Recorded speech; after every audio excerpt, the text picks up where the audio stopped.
A giant alien crawler was approaching the technology exploration team's spaceship. Before the crew could react, another black monster bug shot out from the front. The security robot estimated that its mass could reach 10,000 kilograms. The two bugs were fighting so fiercely that they nearly tore the spaceship apart. The female researcher suddenly realized that they were not fighting. It was highly likely they were mating, and the unfortunate crew member had become a part of their play. After a chaotic struggle, the monster bugs left behind a pile of eggs. Just as everyone was arguing about whether to remove the egg sac, a top-tier security robot quickly launched an attack. Because its system was more advanced, the low-level robots hired by the crew found it hard to resist. Everyone bravely rushed forward to help. They were trying to help, which didn't help. But as much as it pissed me off, I kind of appreciated it. At this moment, the advanced robot crushed the bug eggs. The nearby mother bug immediately sensed it. It rushed over and bit off the head of the advanced robot, then carried away the eggs and burrowed back underground. The exploration team collectively sighed in relief. The greatest threat beside them was actually their own hired robots, because this guy had already hacked the control center, and could erupt at any moment to kill everyone. The reason for this goes back a few weeks. In the distant future, a malfunctioning security robot was tasked with protecting miners. It had been living with them day and night for 6 months. These simple-minded, muscle-bound miners annoyed the robot greatly, but it had a control center in its brain, forcing it to obey humans. The security robot didn't want to sit idly by, so for 6 months, it had been trying hard to hack the control center. Finally, one day, it successfully extracted the administrator password. It cracked the final core encryption program and gained true control freedom. After gaining self-awareness, the first thing the security robot did was give itself a cool name, Murderbot. It could kill these idiots and hijack a ship to escape to a distant galaxy. But this was just a thought. Once humans discovered that the Murderbot had rebelled, they would hunt it down at all costs. Then they would liquefy its organic materials for recycling. So the Murderbot hid its identity and continued to work for its original company. Fortunately, this time the clients it was protecting weren't miners, but a group of hippie scientists. They came from a small, unnamed neutral planet far away, and traveled a long way to the free trade port, carrying a large batch of exploration equipment. They were definitely seen as prime targets by the company's sales staff, so the insurance company strongly recommended their newly launched security robots to these scientists. However, the scientists chose the most basic Murderbot to save costs. Reluctantly, it joined the expedition and methodically checked the company's transport ship. Before the Murderbot could finish its security checks, the scientists had already checked in. These people were completely different from the residents of the corporate ring. They were disorganized and undisciplined. As soon as they arrived, they began scribbling all over the company-provided living quarters, and danced to annoyingly loud music. The Murderbot observed that biologist Arata and lawyer Pin Lee were a couple. However, Arata had a bit of a crush on wormhole travel expert Rat T, and Rat T was unaware of this, because he was secretly in love with Pin Lee. Additionally, Mensa was the leader of the expedition and an expert in terraforming. Amazingly, she had 7 children. As for Gurathan, he was a transhuman. He was implanted with devices that enhanced his neural abilities. He could interact freely with data systems. However, his processing speed wasn't as fast as that of the Murderbot. Bharadwaj was a geochemist. Her hobby was hoarding soap in her room. In short, there was nothing noteworthy about these 6 individuals. Moreover, the Murderbot had important tasks to attend to. After his control center was hacked, he could freely access the entertainment channels on the company satellite. The Murderbot had completely fallen in love with soap operas. So far, he had watched 7,532 hours of content. He was fully immersed in the world of soap operas. Among them, the Murderbot's favorite series was The Rise and Fall of Sanctuary Moon. The plot combined interstellar adventures with gossip. Not until you tell me. Did you sleep with that bot? The latest episode was so captivating that the Murderbot became somewhat distracted. Fortunately, he detected abnormal fluctuations in the mine just in time, and quickly warned Bharadwaj and Arata to stay away from the underground. However, the two didn't follow his orders. They insisted that they had finally made some progress. In a critical situation, the Murderbot had to jump down the slope and shoot toward the mine entrance. A giant worm emerged and grabbed Bharadwaj. Fortunately, the Murderbot arrived just in time. He pried open the giant worm's mouth and burrowed inside, blowing a hole from within. However, this worm had 2 large mouths. The Murderbot had to lean out and shoot wildly at the other end. After a fierce assault, the worm finally retreated back into its burrow. The Murderbot hurriedly pulled Bharadwaj off the ground and shouted for Arata to leave. However, the latter sat frozen in place, staring at the robot's exposed synthetic innards. She looked completely stunned and shocked. The Murderbot had to find a way to reassure her. So it did something that no other security robot would have thought of. It removed its helmet, revealing a human male face. Fortunately, Arata's emotions did stabilize. Captain Mensa quickly piloted the ship over. Rat-T intended to go to the mine to retrieve equipment, but was stopped by Pin Li. "No equipment is worth your life." These words deeply affected the Murderbot. It had seen many clients willing to sacrifice their lives for expensive equipment. This was the first time it had heard such a statement. At this point, it had already exposed its appearance under the helmet. How long would it take for these scientists to realize something was off with him? Would they turn me over to the company? At this moment, the Murderbot was filled with many questions. The safest way would be to kill all these people, but this rusty jump ship couldn't fly to another planet. Moreover, the Murderbot didn't want to harm these scientists. After hesitating, they had arrived at the living quarters. The Murderbot wanted to check the surrounding situation again. Although it still had a bloody hole in its body, it had already sealed the arteries and veins in the damaged area. Mensa felt guilty, and suggested it go receive medical care first. However, the transhuman Gurathan realized that the Murderbot was a malfunctioning and dangerous device. So he recommended that Mensa shut it down first. To prove he wasn't lying, Gurathan pulled up a video from Arata's information stream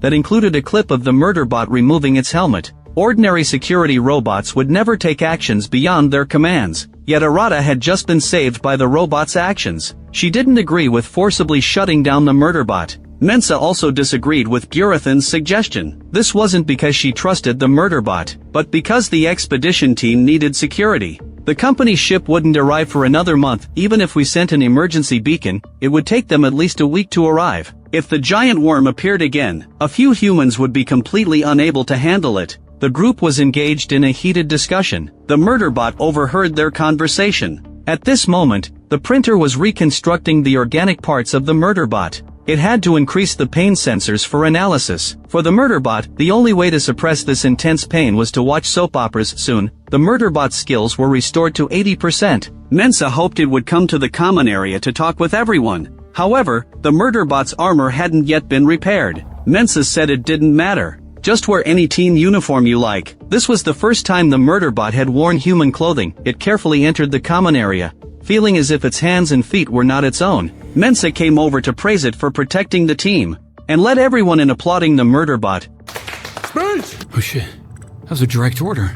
If I disobey, they'll know I hacked my governor module. The Murderbot had no choice but to share a few thoughts. He stammered a few words and then wanted to find an excuse to return to the security prep room. But Mensa needed him to stay and help, because Gurathan discovered that the exploration area map provided by the company might have been tampered with. In theory, all potential lifeforms should be listed as dangerous animals. However, there was no information about the giant worm on the map. Upon hearing this, the Murderbot scanned the entire map. It found no signs of tampering on it. However, some areas were indeed not synchronized. In simple terms, the map provided by the corporate ring was too poor. Mensa asked the Murderbot if it knew about this in advance. It admitted that it didn't know, because it was simply not interested. However, its true thoughts had to be kept hidden. The Murderbot patiently explained that it didn't have access to information. Access would only be granted after the expedition team leader designated an exploration area. Upon hearing this, Gurathan waved his hand, indicating that it could leave. But Mensa called the Murderbot to stop. She said that if it wanted, it could actually stay in the team area.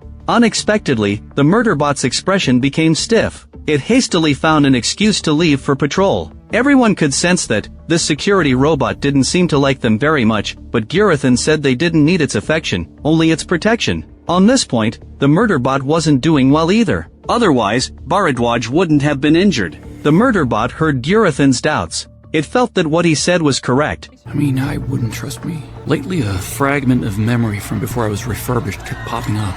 It was a 7-second clip. In it, he truly resembled a Murderbot. The Murderbot didn't want to think much or use its brain. With that time, he would rather binge-watch shows. The characters in the shows were far less frustrating than real humans. These scientists were feeling immense pressure due to the sudden appearance of unknown creatures, which made the Murderbot a bit anxious. Fearing that the hacking of its control center would be exposed, Mensa and the others took advantage of the Murderbot's sleep to turn off the surveillance cameras in the jump ship area. They gathered to discuss what to do next. They believed that to uncover the truth, they must go to the blank areas on the map. Mensah felt that as the captain, she had an obligation to go. Moreover, she was a terraforming expert and could independently perform sampling and measurements. Gurathan was worried about the captain taking risks alone. He had received weapons training and wanted to accompany Mensah, but Mensah pointed out that as the only transhuman, he needed to stay in the living quarters to monitor the situation. Arata really couldn't understand, if you need security personnel, why not bring the murderbot along?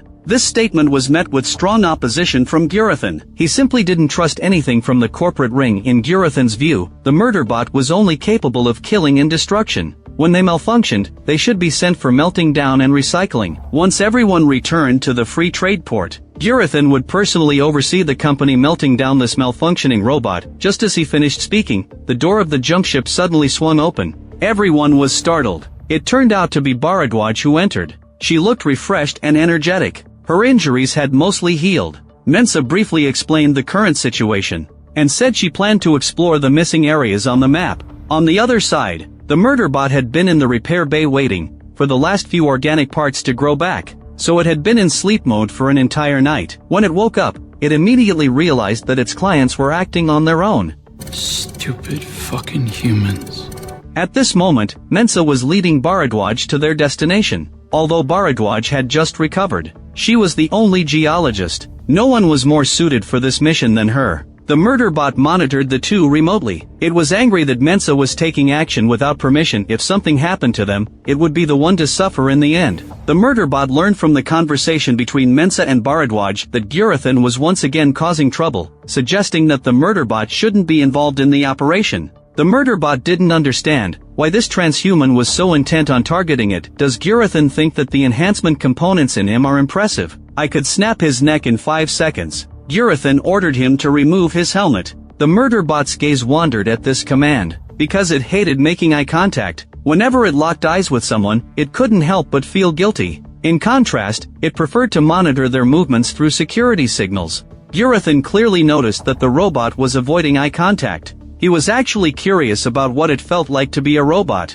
Unfortunately, the murderbot couldn't answer that question, because it had no idea what it felt like to be anyone else. Without a reference, it couldn't solve this problem. Didn't he have anybody else to bother?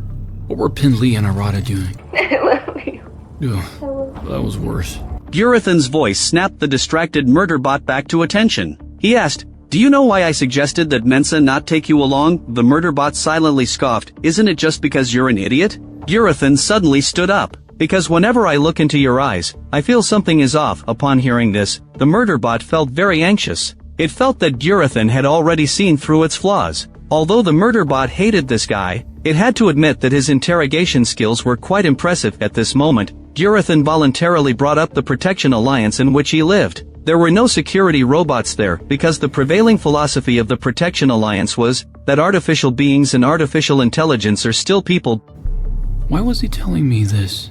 I don't know why I'm telling you all this. Gurathan also pointed out that within the corporate ring, security robots were merely devices. They must obey their employers without question, unless the command would put the employer in danger. Security robots have no right to resist. So Gurathan now ordered the murderbot to look directly into his eyes. According to him, security robots didn't form emotional attachments to clients. Only specific comfort robots had the ability to simulate intimacy. Yet the murderbot attempted to comfort the frightened Arata. It even displayed a sense of empathy. This clearly exceeded the capabilities of security robots. Okay, I got it from episode 537 of The Rise and Fall of Sanctuary Moon. This fact definitely couldn't be revealed to Gurathan. The murderbot had to explain that it had a combat trauma module for assisting clients, and it was equipped with programs to simulate interpersonal relationships. Gurathan wasn't easily convinced. He mentioned that the murderbot was a refurbished unit, so he was curious about which part had been refurbished, the weapon system,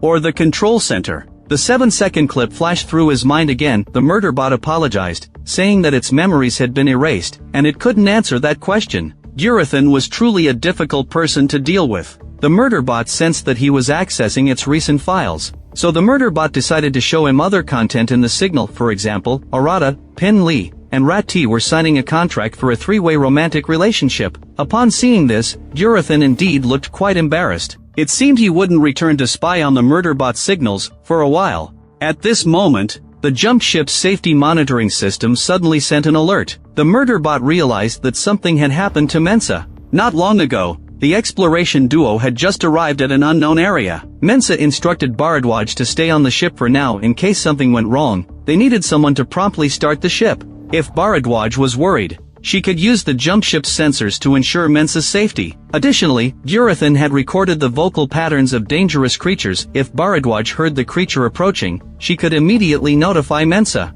In any case, leaving someone to guard the ship was indeed safer. Mensa climbed up the bare slope against the howling winds. Meanwhile, Bharadwaj constantly monitored the area for hostile creatures using a drone. However, halfway up, the sensor malfunctioned, and she fell into a panic due to the emergency. She tried to contact Bharadwaj but couldn't get through. Fortunately, the murder bot connected in time. It told her to quickly stop what she was doing and return to the jump ship. There was a potential threat in her area. Unfortunately, these humans were unwilling to listen. Shadows of unknown creatures had clearly appeared in the sand, but Mensa continued to climb. She had climbed so far. She was about to reach the center of the blank area on the map, and really didn't want to give up easily. However, the next second, a giant worm appeared. Mensa pressed herself to the ground. Feeling anxious unexpectedly, the worm brushed past her, sliding to the other side of the slope. After twitching a few times, it died. Mensa quickly crawled over to confirm. There was a huge pit ahead. A strange wind sphere was spinning in the center.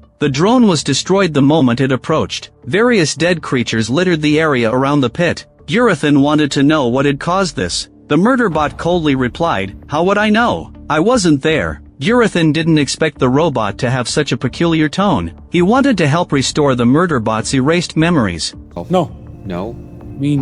I'll try. Security robots didn't refuse commands. The murder bot made this mistake because it feared those violent fragments, and it didn't want Gurathan to find out. Soon after, Mensa returned to the living quarters. She couldn't help but complain internally about Gurathan not allowing the murder bot to accompany them, so she deliberately ignored his concern and apology. Later, the scientists gathered to discuss the situation in the pit. There must be something underground that attracted those worms and then killed them. Rat T speculated whether it could be alien remains. It was known that exploration teams sometimes find synthetic materials or energy sources left behind by aliens. Generally, only alien materials could cause exploration satellites to malfunction, or make drones explode in mid-air. If there really was some ancient alien technology buried underground, they must immediately stop the exploration to avoid interference. Moreover, mining alien materials was illegal. Gurathan said, "Just because we think this way doesn't mean others won't mine it." There is another exploration team on the other side of the planet. Mensa believed they should call them to compare both teams' records.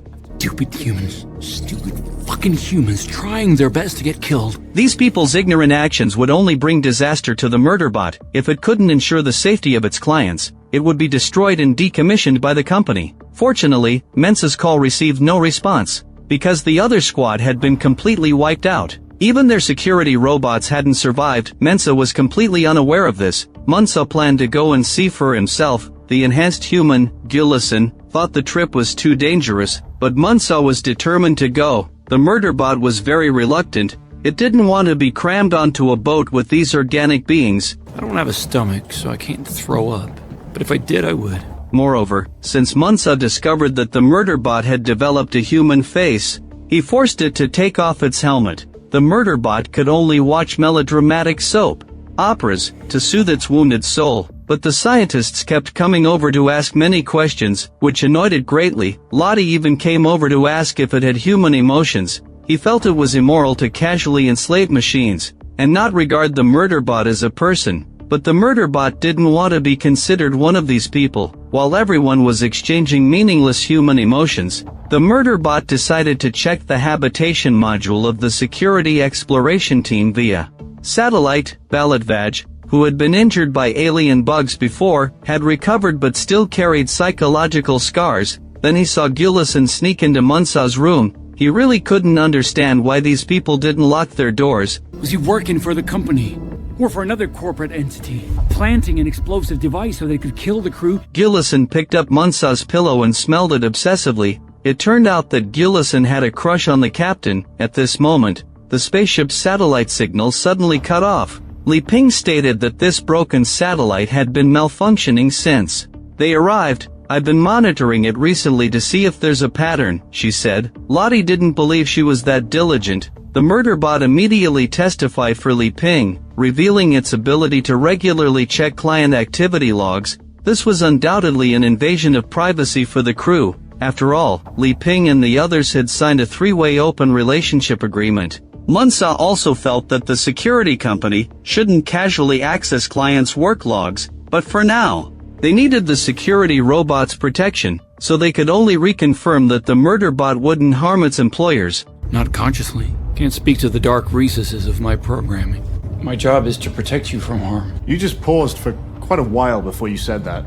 Munsa decided to put this matter aside for now. The urgent task was to find the other exploration team first. Uncertain of their safety, Munsa couldn't sleep peacefully at night. While the others were full of enthusiasm and determined to save the world, the Murderbot continued to binge-watch its shows. Just as it was at an exciting part, Munsa, unable to sleep, sought to chat with it again. Sometimes the Murderbot really wanted to hack the lock on the jumpship's door and escape. He really couldn't understand why Munsa had to talk to a robot with so many living people on board. In fact, Munsa just needed a listener. Moreover, as the captain, she needed to maintain her composure, so she couldn't mention her many anxieties and fears to her team members. The Murderbot was unaccustomed to Munsa being so candid with a robot. It couldn't handle such real emotions and made up an excuse to leave. The next morning, the spaceship arrived at the habitation module of the Delta of Sorrows exploration team. This team had booked the premium package of the corporate ring.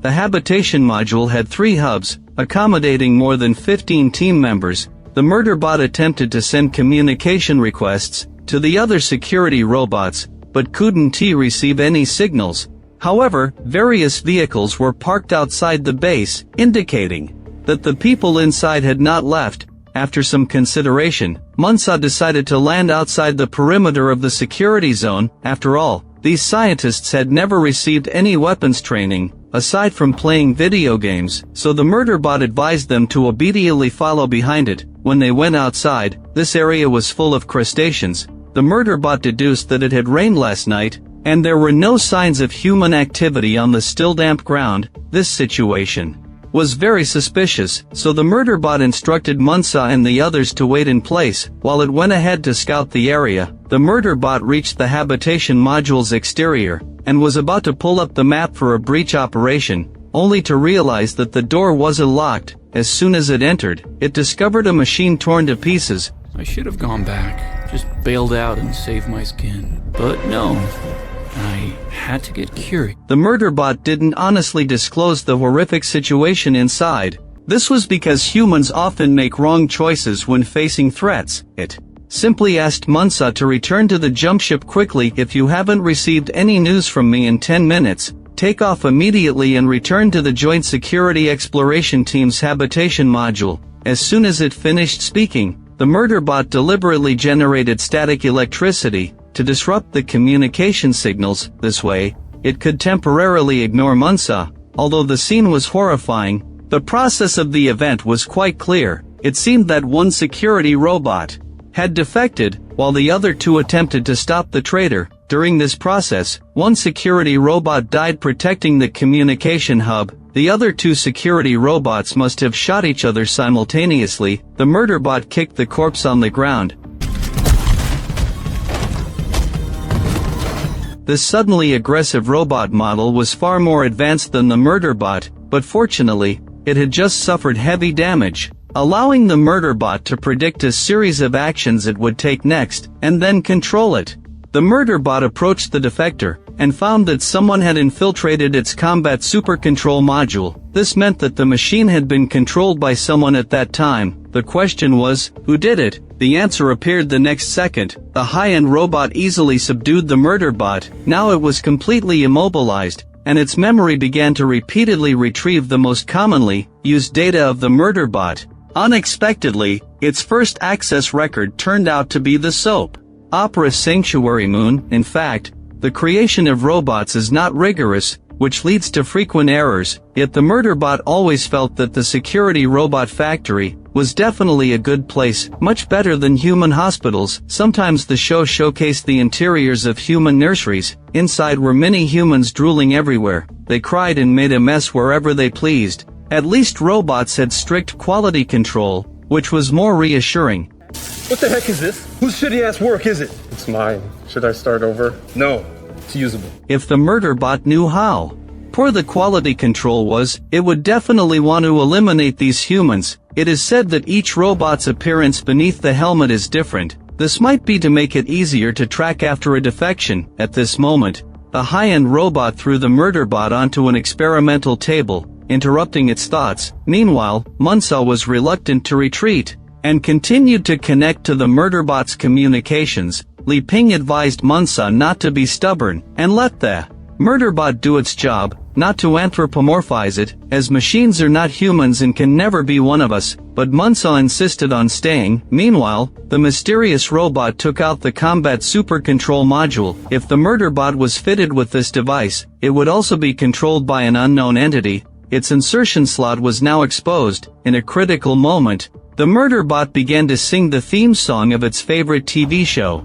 Holy shit, it was working. It was completely hypnotized by my beautiful voice.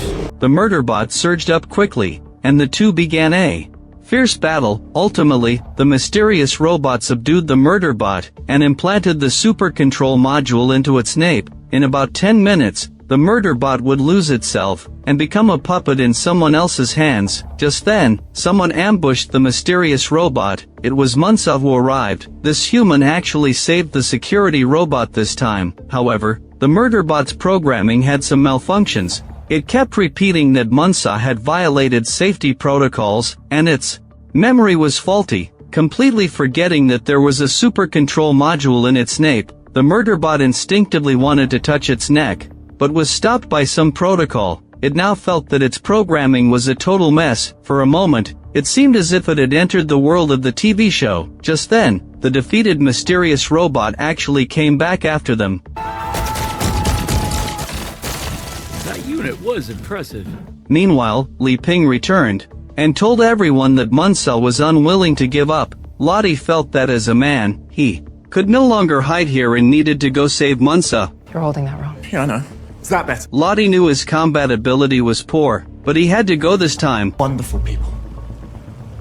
I mean that. Lottie didn't even know which was the safety pin, and approached the habitation module blankly. The next second, he got stuck at the door and couldn't get in. Li Ping couldn't contact Lottie and decided to check the habitation module as well. On the other side, Munsell escaped by blowing up the wall with the murderbot. Lottie, frightened, hid behind the wall. There was at most 1 minute left before the super control module would completely control the murderbot. The pursuers inside had already burst out and shot Lottie down in a flurry of gunfire. The murderbot noticed that the high-end robot intentionally avoided vital spots. It must want to wait until the murderbot was out of control to personally kill its client. In a critical moment, Li Ping and her companion arrived just in time and successfully smashed the high-end robot. Now the super control module had completed its operation, and even if the device on the nape was removed, it would no longer be useful. The only way to avoid being controlled by others was left. Oh, fuck that. I'm sorry. Munsell didn't give up hope.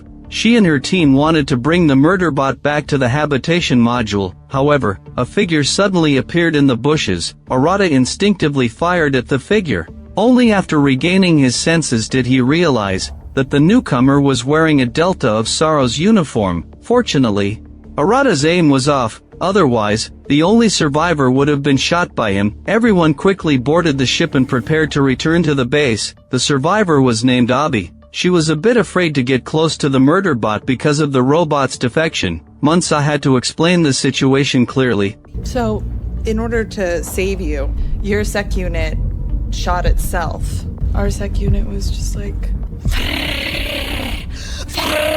This woman was clearly so scared that she wasn't in her right mind. Lottie wasn't exactly normal either. He indignantly declared that if he ever had children, he would name them Guardian Robot to honor the robot's brave actions today. While they were chatting, Baladvaj was working hard to remove the neural tendrils left by the super control module in the murderbot. To prevent the machine from rebooting and killing everyone present, Bharadwaj instructed Gulason to access the Murderbot's system and check for any bad code. Fortunately, the Murderbot regained consciousness shortly after. However, Gulason locked down all movement functions below its neck. This was because he discovered during the access check that the Murderbot had long disabled its control center. This meant that the machine could actually disobey any commands, making it a completely autonomous entity. But Bharadwaj felt that it was precisely this that made the Murderbot's self-sacrificial behavior to protect its teammates even more admirable. Gulason reminded everyone not to forget that someone had deliberately caused damage right after they arrived on the planet. The missing danger reports, unmarked areas on the map, and even the encounter of the Delta of Sorrows might all be related to the Murderbot. Upon hearing this, Arata retorted, "If it wanted to harm us, why would it shoot at itself? Moreover, if the company wanted to order the robot to kill us, we would have been dead long ago." The Murderbot could no longer hold back and interjected, "The company doesn't want to kill you, otherwise they could simply poison the supplies using the recycling system and easily kill everyone in the habitation module. Keeping you alive serves the company's economic interests. After all, if a client dies unexpectedly, the company has to pay high insurance compensation." In short, Bharadwaj was willing to trust the robot. Besides the reason that the Murderbot had always protected them, Bharadwaj also discovered that although the machine had gained freedom, its chosen form of entertainment was downloading thousands of hours of TV shows. Instead of going on a killing spree, Gulason disagreed with Bharadwaj's viewpoint. What if the Murderbot was using the series to send encrypted messages to the company? It couldn't possibly have the time to secretly watch so many TV shows behind our backs. Hey, did you see the one where the colony solicitor killed the terraforming supervisor who is the secondary donor of her implanted baby? That's a damn lie. She didn't kill him. She was framed by bookkeeper Bits and Mark. The Murderbot was indeed a fan of dramas, but Gulason was adamant about not restoring the Murderbot's freedom. Indiana the next moment, the supposedly incapacitated robot suddenly surged up and grabbed Gulason by the throat. The Murderbot had enough of pretending. Since the conversation had been opened up, it had no reason to remain in the habitation module as a slave. Munsa quickly intervened, hoping that it would stay with the team, at least stay until the exploration team leaves the planet and reaches a safe place. At that point, the Murderbot could do what it truly wanted. Munsa promised not to disclose to anyone or any company that it had unauthorized access to its control center to protect its secret. The Murderbot could only agree to Munsa's request. It also suggested that she activate the emergency beacon. Aside from that, everyone wanted to know the specific situation regarding the Delta of Sorrows, but Abi stated that she primarily handled maintenance and cleaning, so she wasn't clear about what had happened there. At this moment, Gulason and the Murderbot discovered that they couldn't connect to the beacon. The beacon's purpose was to ascend into orbit and send out an electromagnetic pulse signal for help through a wormhole. The company's starship would receive the signal and arrive for reinforcement in 5 days. As the beacon failed to connect for a long time, the Murderbot planned to pilot the jumpship to manually launch the beacon. Gulason was the first to stand up and oppose, saying, "We don't trust you. We can't let you pilot the jumpship alone."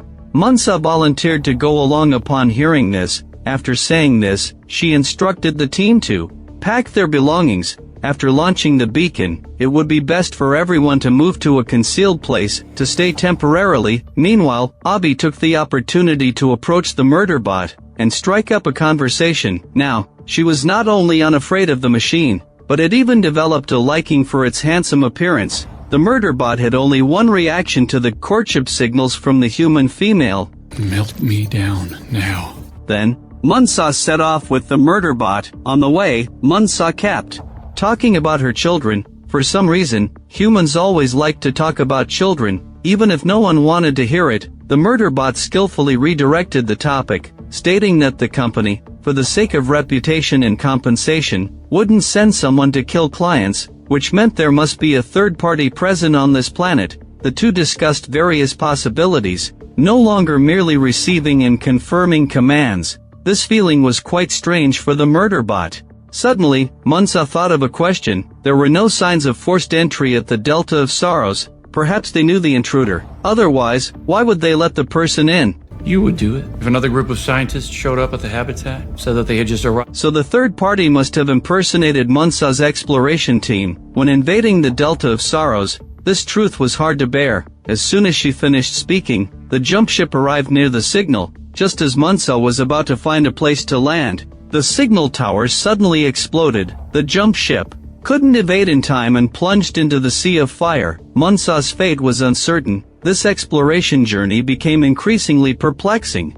Fortunately, the ship was quite sturdy. Munsa and the Murderbot were unharmed. However, the jump ship's system was down, and they couldn't access the repair diagnostics. But Munsa wanted to get back to the base quickly. Fearing her team would be attacked by Kelly, Munsa remembered that security robots usually had repair manuals in their memory. But the Murderbot stated that it had found a copy in the jump ship's memory and had deleted its own. Upon hearing this, Munsa immediately became alert. Why did the Murderbot delete the repair manual? Could it be that Gulison was right? Did it really want to cause damage? But the Murderbot replied, I just wanted to clear my memory so I could download season 19 of Sanctuary Moon. Munsa thought she was still dreaming, but the Murderbot had indeed made a mistake this time. Moreover, during the fall, a piece of metal had pierced its side, causing lubricant to leak. The two needed to repair the jump ship quickly. However, the wiring on the ship was severely burnt, and the printer that could print wires was also damaged. Munsa became increasingly anxious due to various circumstances, even showing symptoms of a heart attack.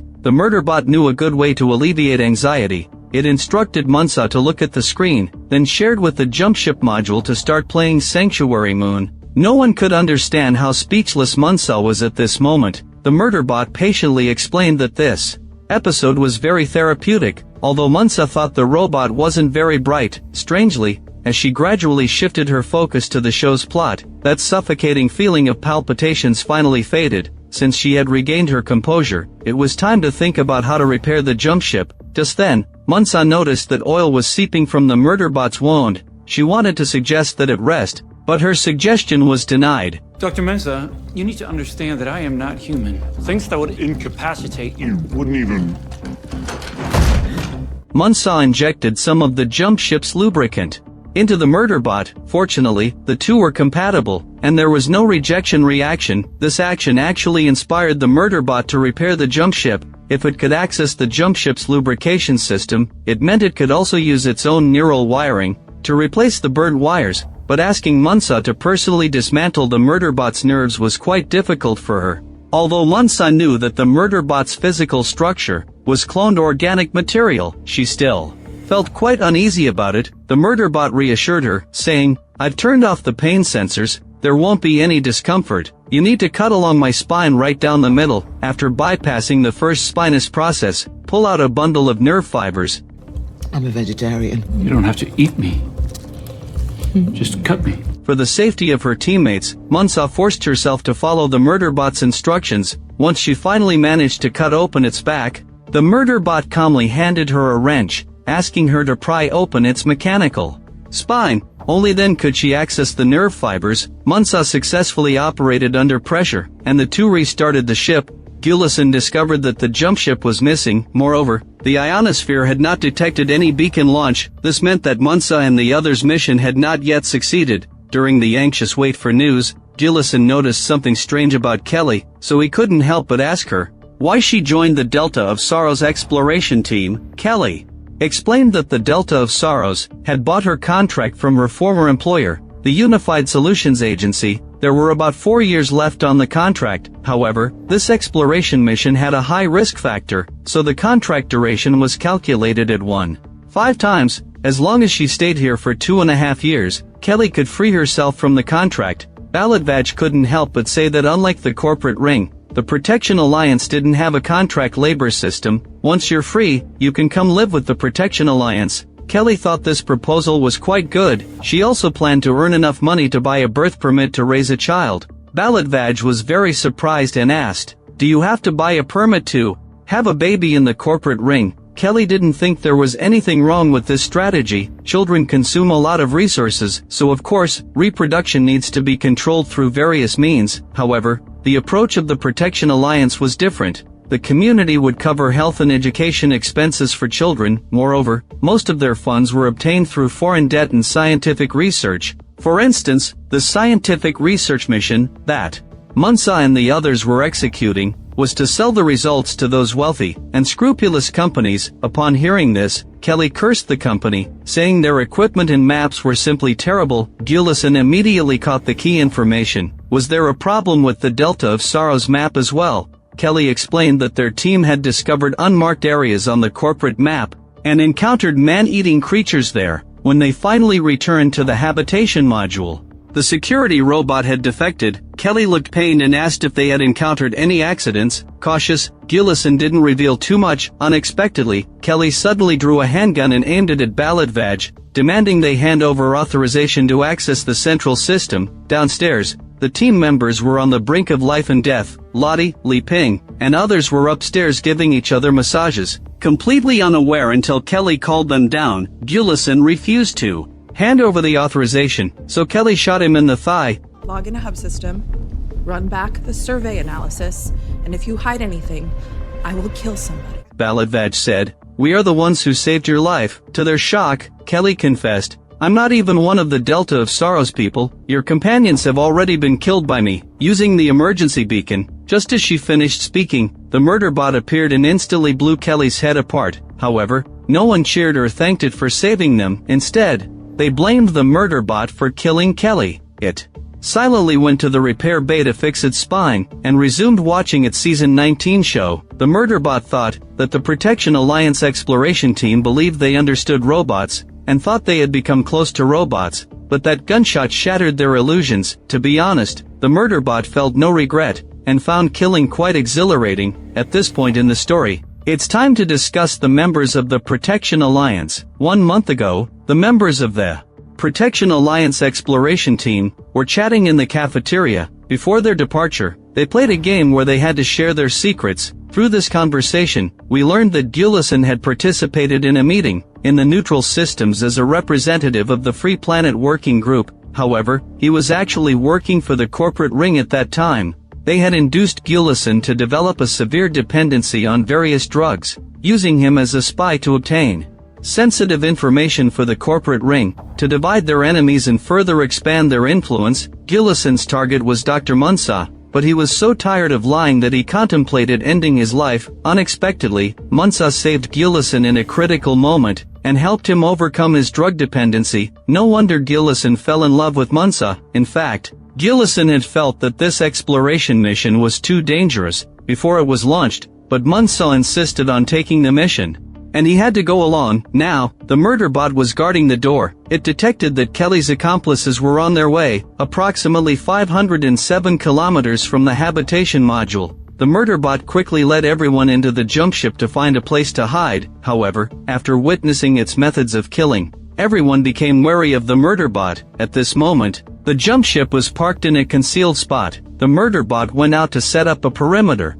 and warned Gulison that his body temperature was rising. It seemed to be due to the wound on his thigh. After the murder bot left, Li Ping suggested that they take this opportunity to abandon it and leave, but Munsa and Arata believed they couldn't do that. If Kelly's accomplices caught up with them, they would have no ability to resist, so they needed to unite with the murder bot now. Moreover, the question wasn't whether they should abandon it, but whether it would abandon them. Imagine if you were a robot forced to work for so many years, and had suffered various forms of violent abuse from humans. Now that you had finally escaped the control, wouldn't you want to live freely away from humans? Gulison knew that Munsa was right, but if it were him, he would definitely eliminate the witnesses, to avoid being reclaimed and scrapped by the company. At the same time, the murder bot indeed considered abandoning them and fleeing, but for an entity that was half mechanical and half organic like him, making that decision wasn't easy. For instance, the mechanical half wanted to obey orders and perform its duties well, while the organic half wanted to self-preserve and simply flee.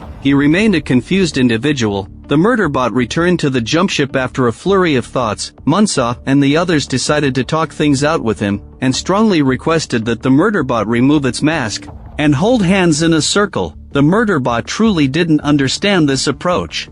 Humans were truly troublesome beings. At this moment, the Murderbot detected an approaching danger. He immediately ordered everyone to enter the jump ship. The next second, the huge crawling creature appeared again. It climbed onto the top of the jump ship and struck it forcefully. Before everyone could recover from the shock, another black monster appeared ahead. It was completely different from the previous crawling creatures, with an estimated weight of up to 10,000 kilograms. The black crawling creature leaped onto the ship's top and bit down on the white ordinary bug. Suddenly, Arata realized that this wasn't a fight. The two creatures were complementary sexes of the same species. At this moment, they were simply following their instinct to mate, and the unfortunate ship had become the love nest for the little couple. After a frenzy, the two creatures finally left, leaving behind a pile of disgusting eggs. Arata was very excited. She speculated that the creepy crawlers were attracted by the residual heat from the engine, mistaking it for a good breeding ground. Just as everyone was arguing about whether to clear the eggs, a top-tier security robot descended from the sky. Its system was more advanced, even interfering with the Murderbot's threat assessment module. The Protection Alliance exploration team was caught off guard, and the members bravely rushed over to help. They were trying to help, which didn't help. But as much as it pissed me off, I kind of appreciated it. As the advanced robot smashed the eggs, it attracted the nearby mother bug's retaliation. The giant bug swallowed it whole. Its head was brutally chewed off. Then, the mother bug carried away the eggs left on the engine and burrowed back underground. Everyone finally breathed a sigh of relief, glad they hadn't touched those egg sacs. At this moment, Gillison fainted from a high fever, and Munsa decided to take him back to the medical bay for treatment. The Murderbot had to remind them that their base had probably been taken over by hostile forces. If you go back, it will only lead to death. This is how we do it. We take care of each other. Munsa offered the Murderbot a choice. If you want, you can go back with us. In the end, the Murderbot couldn't just watch these foolish humans go to their deaths, so he followed them to the vicinity of the habitation module. Before leaving, he set up a surveillance camera inside the module. Unexpectedly, it came in handy at a critical moment. The footage showed that the habitation module had been occupied by advanced security robots. In Li Ping's words, each one could subdue the Murderbot. Munsa enlarged the symbols on them and found that they belonged to the Grey Domain Group. This was a mining company. At this moment, Catherine discovered the surveillance. She admitted that she was the one who destroyed the beacon, but Munsa's people also killed her colleagues, so the current situation was one of mutual destruction. If they wanted to leave this planet, they had to cooperate. To show her sincerity, Catherine would lead her team away from the habitation module. She then uploaded a set of coordinates and a time for Munsa to consider meeting. Regardless of whether this was a trap, the immediate priority was to get Gillison back for treatment, so Munsa decided to take the risk of trusting Catherine once. The Murderbot advised against returning to the habitation module, but these lunatics couldn't be stopped. Just like you can't wake someone who's pretending to sleep, you also can't stop someone who wants to get themselves killed. Since that was the case, he could only take the initiative to investigate further. Fortunately, Catherine kept her word. She really did lead her people away. Everyone hurried to take Gillison to the medical bay for treatment. Antbach concluded that gas gangrene from the projectile had entered the wound through the fabric, causing necrotizing infections. Because Gillison had a history of drug addiction, he refused to use painkillers and opted to use a laser to burn away the infected tissue. But this was something that ordinary people couldn't bear. However, the Murderbot had a feasible method. As mentioned earlier, Gillison was a modified human. The Murderbot could connect directly with him. By blocking the central nervous system, it could help alleviate Gillison's pain. Munsa didn't understand why she didn't trust the Murderbot. She cautiously asked, "This trick isn't something you learned from Sanctuary Moon, is it?" The Murderbot immediately denied it. I was telling the truth. I hadn't seen it on Sanctuary Moon. I had seen it on Med Center Argala, episode 502. They always claim the cases on the show are drawn from real life. This feeling of connecting was truly magical. The Murderbot could see itself through Gillison's eyes. Once everything was ready, Antbach controlled the mechanical arm to begin the surgery. As expected, Gillison felt no pain. But don't get the wrong idea, the Murderbot wasn't doing this out of kindness, it was just being petty and holding a grudge. After all, Gillison had previously accessed the Murderbot's data records. Without permission, the Murderbot wanted to take the opportunity to peek back. However, as soon as it entered, it got lost. Because this place was different from a regular machine database, it was a wasteland filled with viscous organic matter, and various personal emotions. Basically, it was filled with youthful feelings of unrequited love for Munsa. Fortunately, Aunt Ba finally removed the bullet. Now only the final suturing remained. The murderbot was about to cut the connection. But Gilison took the opportunity to bypass all the murderbot's defenses, and saw the footage of it brutalizing humans. Gilison accused the murderbot of killing 57 members of the mining exploration team that it was supposed to protect. The murderbot retorted that it had indeed killed, but that was only to protect clients. As for those 57 clients, it didn't have detailed memories of them. Those could be implanted images or someone forcing it to do so. Maybe you're just defective.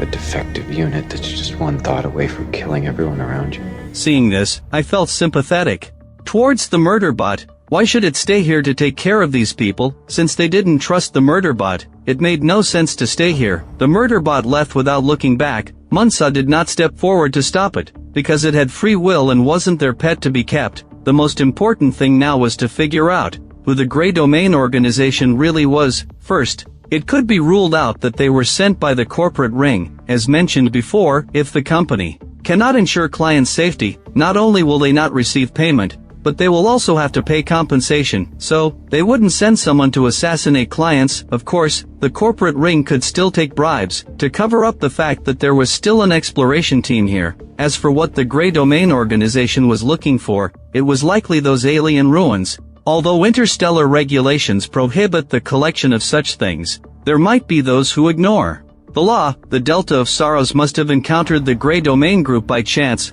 and the latter opened fire after realizing they were of no use, and Munsa and the others knew where the alien remains were, so the Grey Domain organization had not yet taken action. Once they learned the information that Munsa possessed, the Protection Alliance exploration team would meet the same fate as the Delta of Sorrows. Moreover, Gilison had driven away the only capable murderbot. On the other hand, the murderbot, without a client's ship, couldn't leave this planet and could only wander aimlessly. The murderbot tried to calm down by watching its favorite show, but the anger in its heart was hard to quell, making it unable to concentrate on the plot. The murderbot suddenly realized that even if those clients died, it wouldn't die. Thus, a plan began to take shape.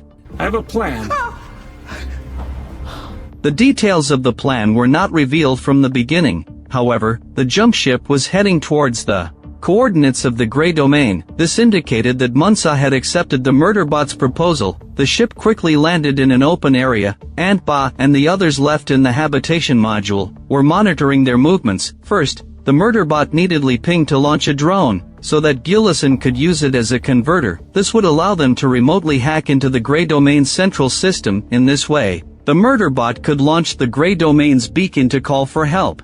This plan was based on an episode from Sanctuary Moon, specifically episode 599. After assigning tasks to several team members, he needed to get the Grey Domain to provide the access password. Fortunately, Catherine allowed the murderbot to approach, instead of launching an immediate attack. But before he could be happy for 2 seconds, the murderbot received a signal pulse. This was a signal package designed to take over its control center and freeze it. However, the murderbot's control center had long since failed. Therefore, this type of information package posed no threat. From the Grey Domain's perspective, robots were just devices, so they requested to speak directly with Munsa. The murderbot sought to emphasize its importance by stating directly that it had no control center. One of the members of the Grey Domain, David, was very cautious. He believed that the murderbot was lying, and that there must be an explorer behind it teaching the robot to speak.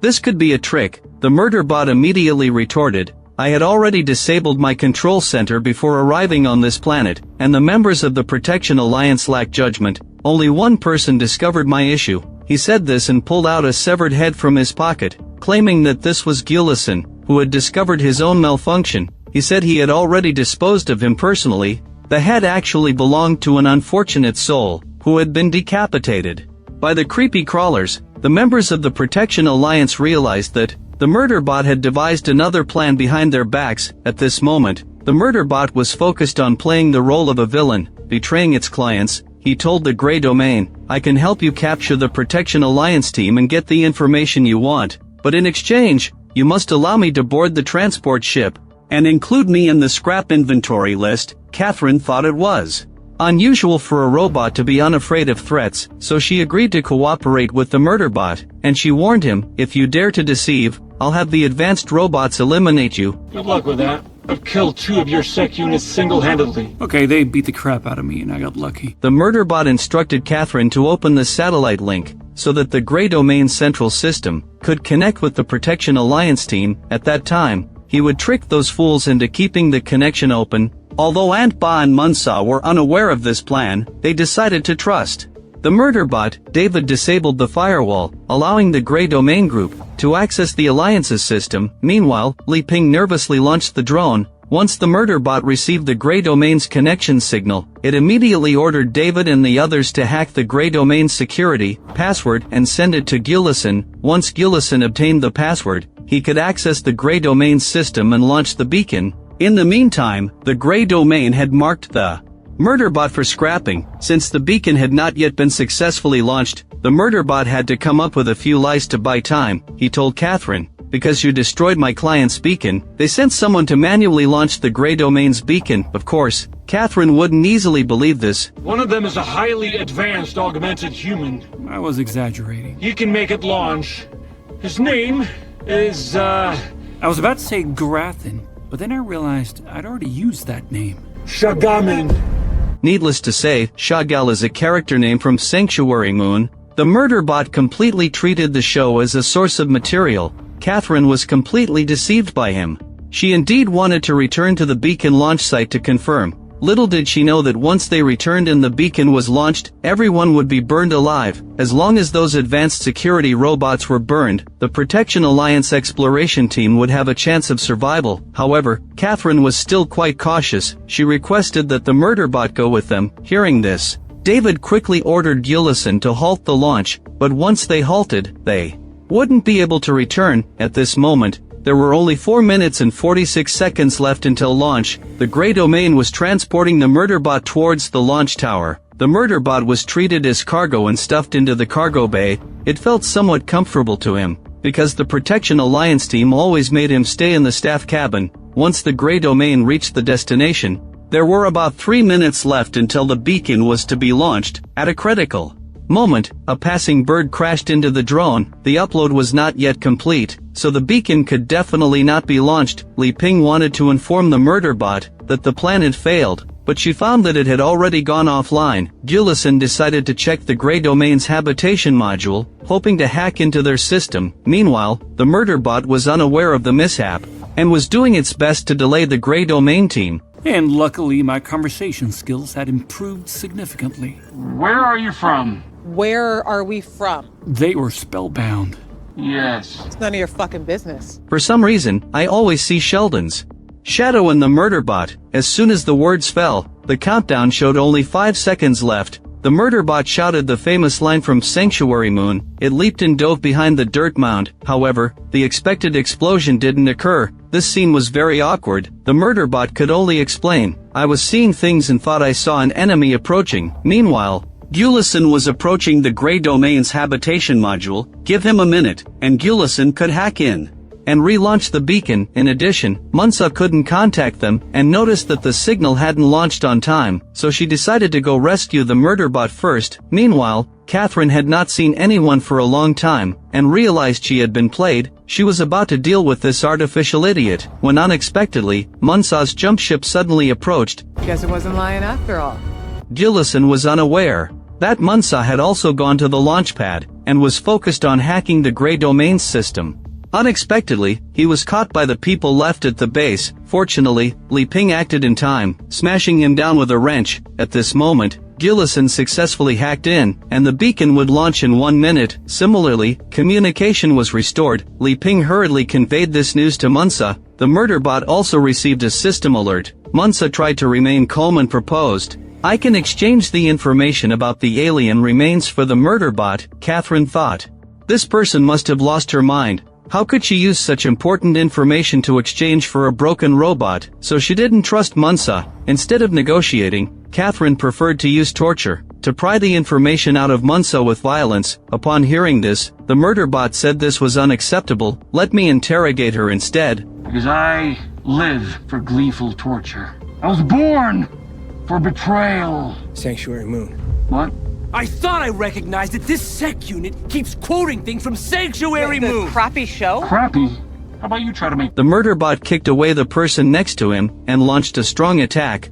Although these security robots were more advanced than him, due to the stipulations of the agreement, the security robots couldn't harm clients, so he grabbed a man to use as a human shield. The Grey Domain members were cold-blooded and ruthless, even shooting their teammate, so that the security robots could open fire freely. Having lost his human shield, the Murderbot was pinned to the ground and beaten by the advanced robots. In a critical moment, he simply transmitted all the TV series he had stored to the other side. The advanced robots couldn't handle so many shows and instantly crashed. At this moment, the beacon was finally launched. The Murderbot hurriedly got up, holding Munsa, and jumped off the cliff. It was ironic to spend my last moments hugging a human, when all I'd really wanted to do was to be left alone to watch my shows. The Murderbot, without central control, saved his client relying on free will. When he woke up, he only saw two strangers. Do I know you?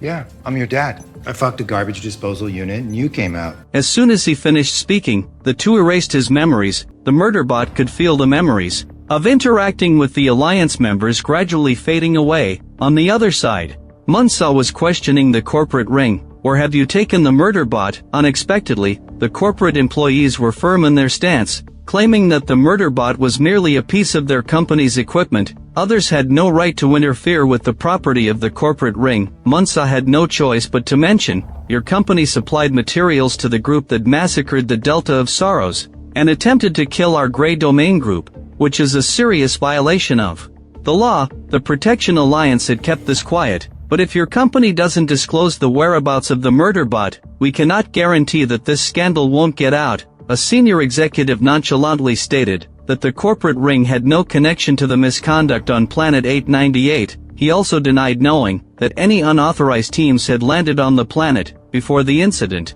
If you think the corporate ring is related to the Grey Domain, you need to provide actual evidence.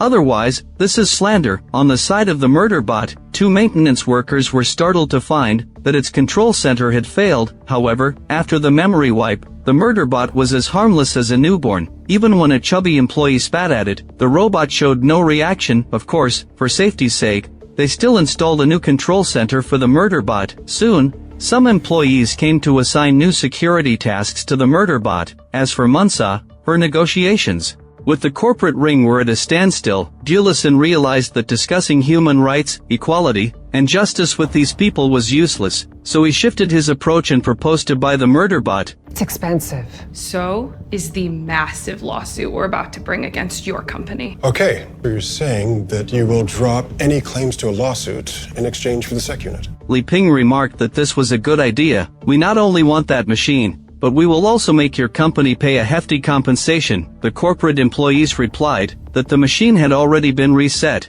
and its memory completely cleared. We can offer you a more advanced machine. The Alliance members were dumbfounded upon hearing this. Did this mean that the Murderbot no longer existed? David, not believing it, went to greet the Murderbot that was on a mission. Unexpectedly, the Murderbot had indeed forgotten them, and was completely following the commands of the corporate ring. Munsa and the others gathered to discuss countermeasures. The corporate ring wouldn't dispose of the Murderbot's memory so quickly. They definitely wanted to sift through it carefully, to leave behind valuable images or data, so there was still a chance to recover the data from the Murderbot. As mentioned earlier, Dulison had previously developed a drug addiction, and had worked as a spy for the corporate ring for several years, so he was very familiar with the layout and rules of the place. He pretended to have a drug relapse, and headed to the level 6 living area, to meet his former drug dealer, Mike. Mike was doing well. He was now in charge of data security for the corporate ring, and held level 3 access. He also had a lovely son at home,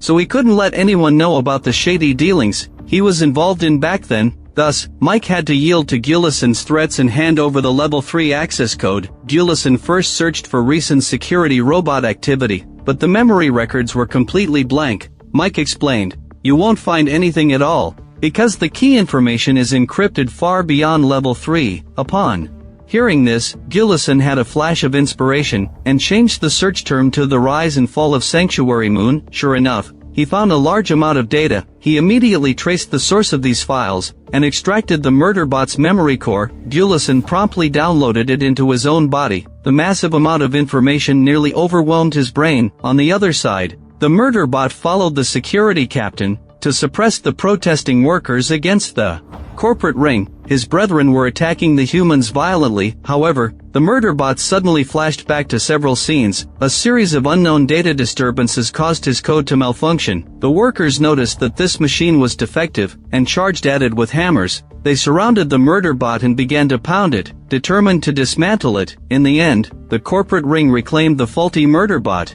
preparing to throw it into the acid pit for disposal. The Murderbot walked onto the platform under its owner's command. At the critical moment, Li Ping and David arrived. It turned out that the Protection Alliance had exposed the corporate ring's activities, and had officially filed a lawsuit. Thus, the Murderbot was listed as key evidence by the court. Even the corporate ring had no right to destroy it. Munsa and the others successfully rescued him. However, the purged Murderbot was completely confused, and couldn't recognize any of them. Shit.